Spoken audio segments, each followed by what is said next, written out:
Once again, there goes the beaver. I heard him munching over in the smaller pond on the other side of the cabin when I went to the outhouse this morning. It made me think, yeah, I need to stop taking water out of that pond. I do sometimes when my little waterfall's dried up. But if I do, I got to make sure I boil the hell out of it because the beavers still go up there. And I don't want to get giardia, I think it's pronounced. Beaver fever. They were just over there eating, I guess. I don't know. Maybe they were stockpiling some stuff. Don't know why they're not going back with a piece of a tree. They're usually going by dragging one when they're going back. These cool little diving ducks are here again. They're about the only thing visiting the pond at the moment. They must be fast flyers. They can leave late. I looked them up once before. Can't remember what I found out that they were. They're neat. You never know where they're going to pop up.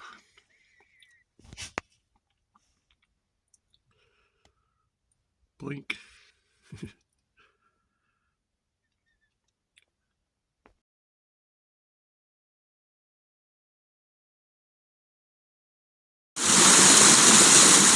I've never seen the waterfall this full.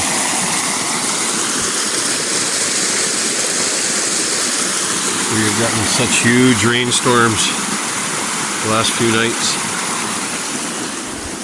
I wasn't at the cabin last night, so it'll be interesting to see if it's flooded out down there. I just came back to check. Well, I kind of figured looking at it that this is the section I was worried about because it's a matter of a couple of inches higher and it would have flowed over into here. But even then, it just would have flooded out this area and gone back over into the water. Would have sucked, but looking at it, I had a feeling that once it got to a certain point, it was just going to start pouring over the dam there, and that's exactly what it's doing. The beavers know what they're doing. They've been at this for a long time.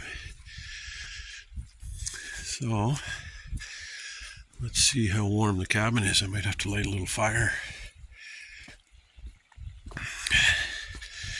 It's funny, there's a plank that you can walk out on here. It was here when I first arrived. Oh, wow. I was going to say, you know it's high when you walk out and it depresses it a bit, and the most I've ever seen once you step on it is maybe like not even a half inch of water. It's not even enough to soak your shoes. But currently the plank is, you can see it there under the water. It's probably under a half inch to an inch of water.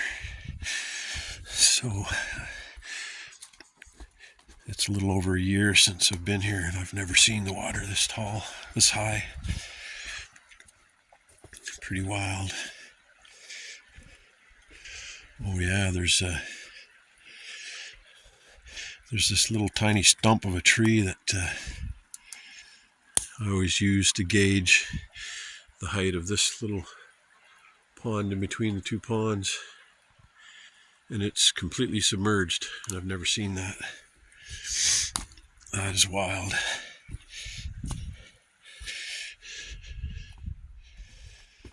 That is wild.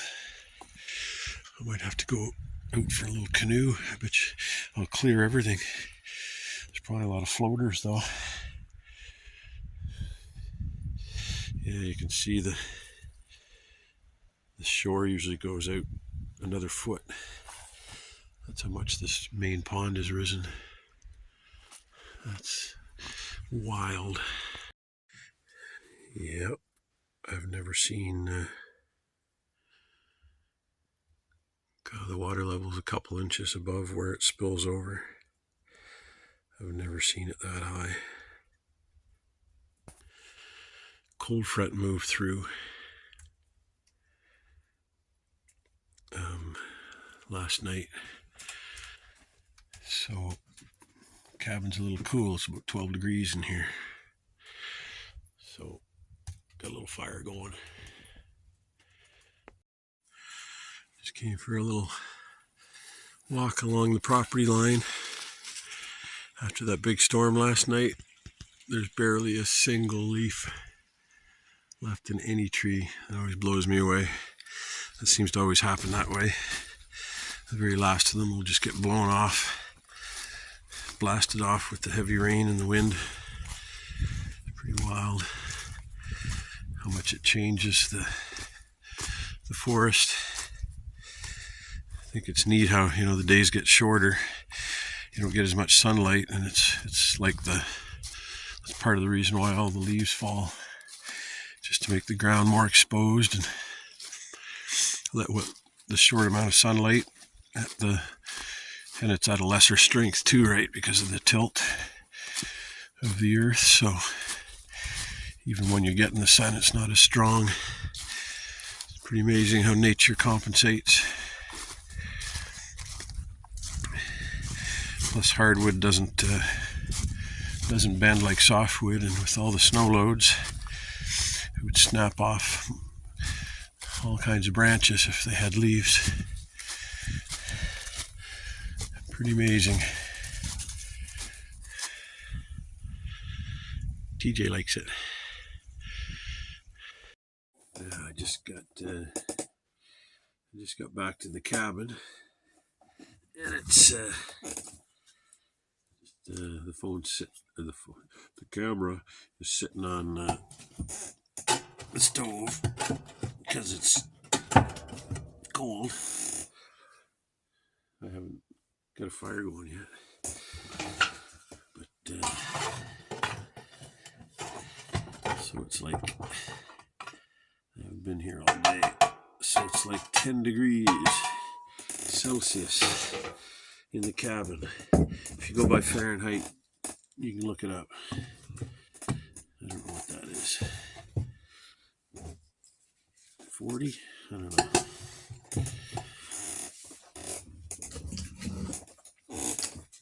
So I'm just putting a bunch of small kindling in here.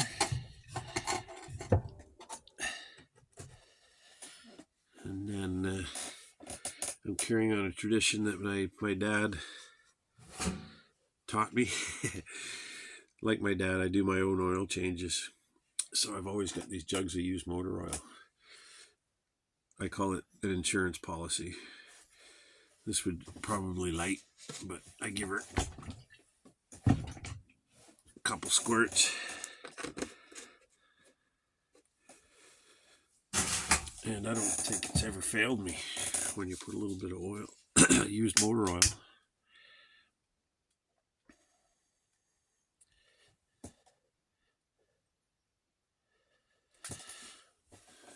And, I didn't think to record until after I crumpled up the paper. See, like that. Then you put it in the fire there, like that. And then you light it.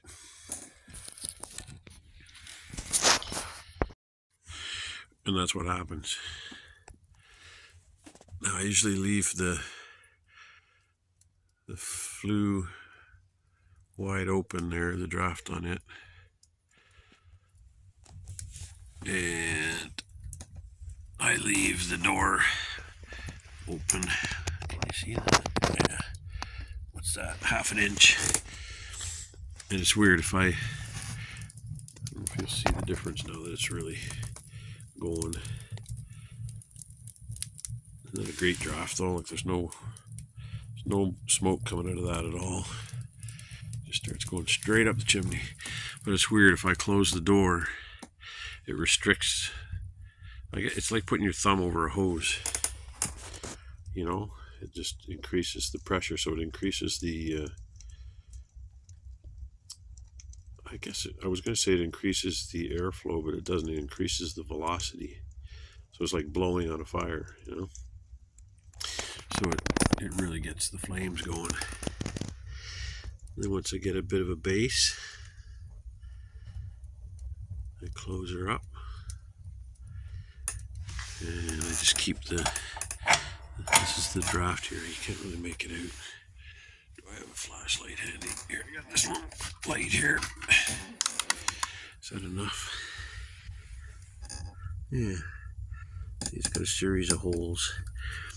And I guess this is a bar with holes in it. So it just, instead of having a big open draft. I like this because I've never had a spark fly out of it. So that's good. These water birds just flew in. Oh, here they go. They're about the only things that are still around. You never know where they're going to pop up.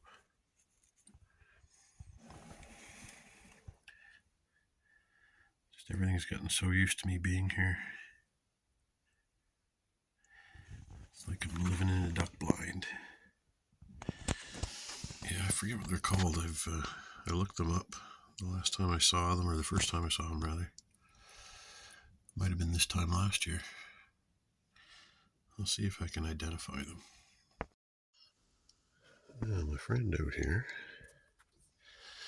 I just saw him go by a little while ago. Boy, he's struggling with that big piece. Holy, look at him. God, they're strong.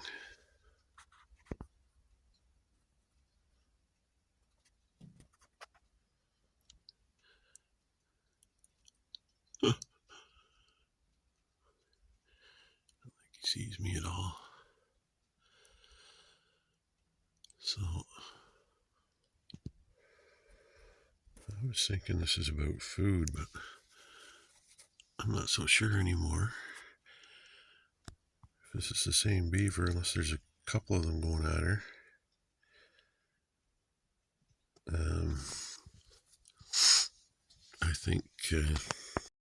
I think this guy's might be building a new lodge because he turned around way too quick. I didn't notice what he did with the stick, but I'm going to pay attention this time, which is really hard because I really need to go to the outhouse. I was just headed there when I saw him. Look at him go. Oh. There he goes. Oblivious that I'm here, I guess. Or he's just getting used to me. Maybe he's trying to block off where I go canoeing. Like I'm always saying, this cabin's like a duck blind. Oh, now he's going to have some trouble because he's going right in where a bunch of logs or where some trees are down. What's he going to do here? See, he's coming right up on it. He's going to climb over it. That's going to get all snagged. Boy, they're powerful swimmers.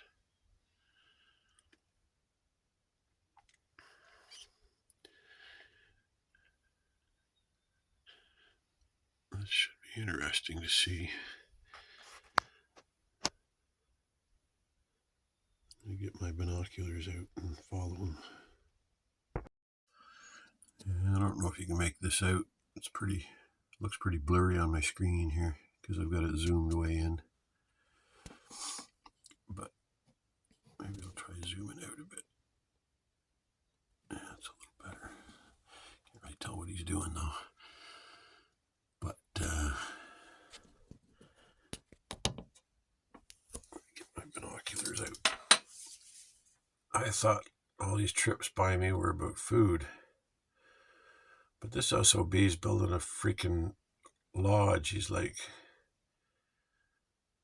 I think this is like a defense because he's never liked me being here, disturbing his pond.